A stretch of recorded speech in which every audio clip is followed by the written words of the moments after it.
1970. gada 22. janvārī Rīgas dzemdību namā pasaulē nāca kāds spītīgs puika, kam jau ar pirmo sekundi šī pasaule šķita tāla no pilnības. Ainārs Šlesers ar buldozera cienīgu jaudu.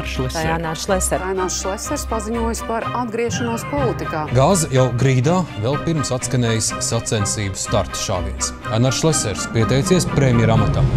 Šis nav tas Ainārs, kur es pazīstu.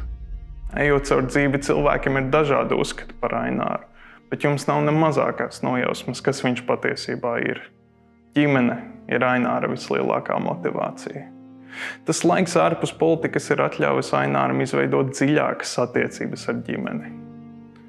Sakot to, manā bērnībā es jūtu, ka politika atņēma daļa tēva no manis, bet es vienmēr zināju, ka Aināra prāts dzīvoja nākotnē, jo tas cilvēks, kas stāv aiz buldozera tēla, ir mīļošs tēvs ar lielu sirdi.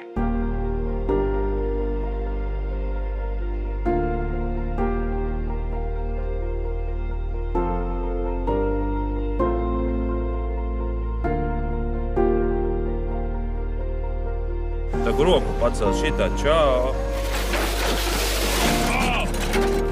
Kas notika? Tu man gribēji uzbraukt? Ko? Ev! Vecīt, tā neiet. Marks brauc ar ritenī. Finiš! Stop, kur tu brauc? Finiš! Finiš!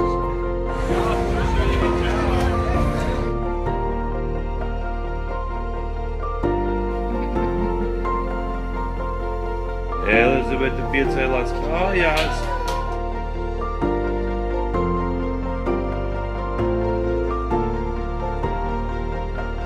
Elizabete, kāpēc var atsādēt Markam? Es gribu jūs iepazīstināt ar Aināru, kurš ir piemērs, kādam ir jābūt īstajam tēvam. Ir viegli teikt, ka Aināram ir ambiciozi mērķi. Viņa sapnis par 5 bērniem realizējās. Un nu jau, sagaidot savu pirmo mazbērnu, manu dēlu. Viņš tur onkuls un redz, ka tante ir tāda.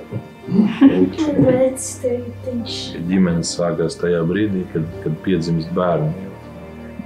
Visu pārējo cilvēku var nopirkt, piepirkt, bet bērns ir tas, kas nāk no Dieva. Ainārs ir ģimenes cilvēks, bet viņa sirds pieder ne tikai savai ģimenei, bet arī savai tautai un dzimtenei. Viņas sirds deg par Latvijas nākotni. Un tagad ir pienācis laiks atgriezties.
Ainārs Šlesers, cilvēks ģimenei, valsts vīrs tautai. Latvija pirmajā vietā.